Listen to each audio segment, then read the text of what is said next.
Good morning. Today I'm going to be reading from the book of Revelations, chapter 22, verses 1 through 7.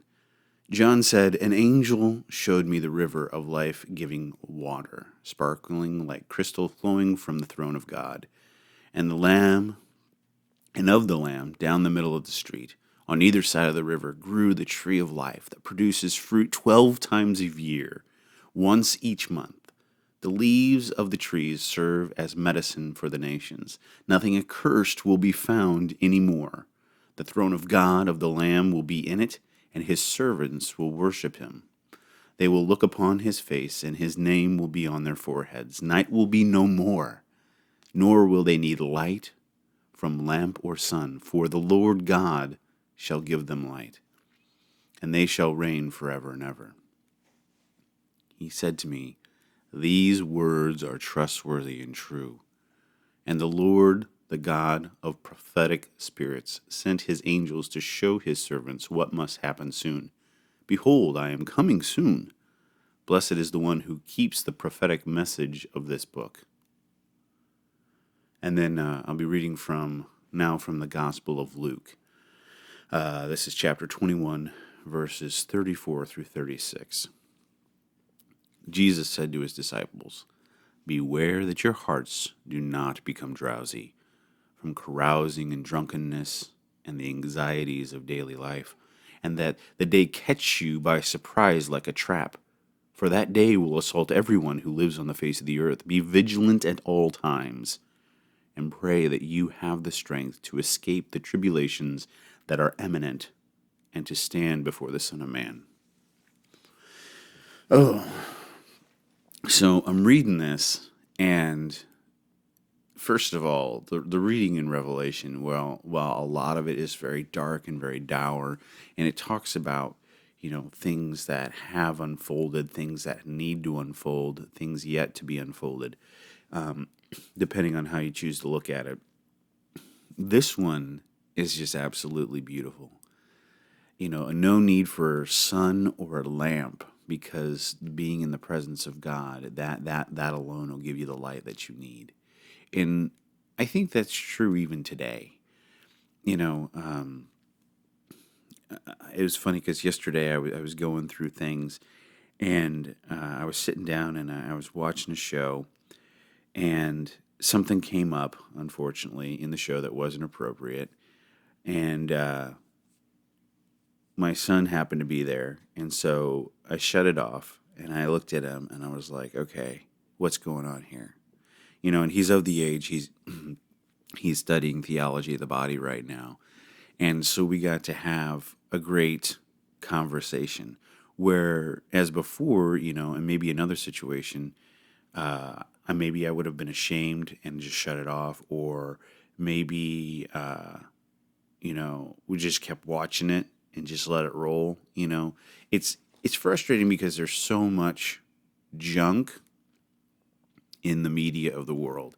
You can think I can't tell you how many times I'll see something and I'll be like, "Oh, well, check this out," and then you're watching it, and then like wham, it goes down this dark corner, and it's like, "Oh, okay." And then on the flip side of it, you could have something that's very tasteful. Well, not tasteful, but artistically interesting. I love art, and have all these dynamics going on and be like, "Wow, this is really cool." But then there's this dark thread that runs through it. And I guess somebody could say, well, that represents, that's kind of how it is in life. I don't know. Some of the stuff that I see in media, I don't encounter in real life. It's not like I'm at work or I'm at home and I turn the corner and bam, there's something kind of there, and maybe that's just because of how I live. I don't know. But the fact of the matter is what I really got out of that moment is I had an opportunity, and because I chose to pivot to God, He shone light on it, and I was allowed to have a great conversation. And not only was it a great conversation for my son, but it was a great conversation for me, because as I started exploring that with him, God availed some things to me. He reminded me of some things. And so it was a learning moment for me too. And so I'm completely perplexed, every once in a while, me and my wife will talk and be like, "Hey, let's just get rid of the TV. Let's get rid of the TV. Wouldn't it be great? But there's still good stuff out there. I don't know.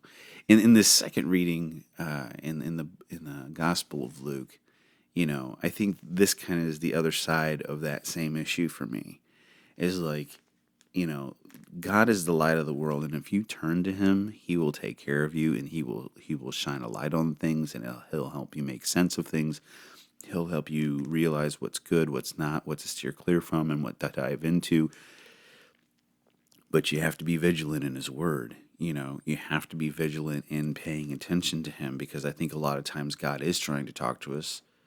Luckily, I was in a position where my heart was open last night when I was watching that show with my son, and once it went there, I had the ability to pivot like that. If I was steeped in the world, then it would have just been an awkward moment. I remember growing up when I was a kid, and I was starting to get older, like in high school, and I'll be sitting there and I'd be watching something with my mom, and something would come on, and it'd just be like, oh, okay, this is really awkward, and it's probably something like a kissing scene or something, and being a young teen, kissing, ooh, cooties. But I think these, you know, going back to the readings from yesterday, I think God allows evil in the world to remind us what is right, what is true, and to give us an opportunity to reaffirm where we are and where we are going, and why things are good and why things are bad.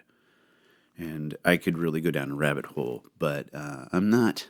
I think I've said what I needed to say. So have a great holiday weekend if you're listening to this on Thanksgiving weekend and whatnot. And yes, let God be the lamp, the light of your light, and always stay in communion with Him through all things you do, and you will stay out of the pitfalls. And when they do come, you'll know how to navigate them. I don't know. That's all I got to say about that.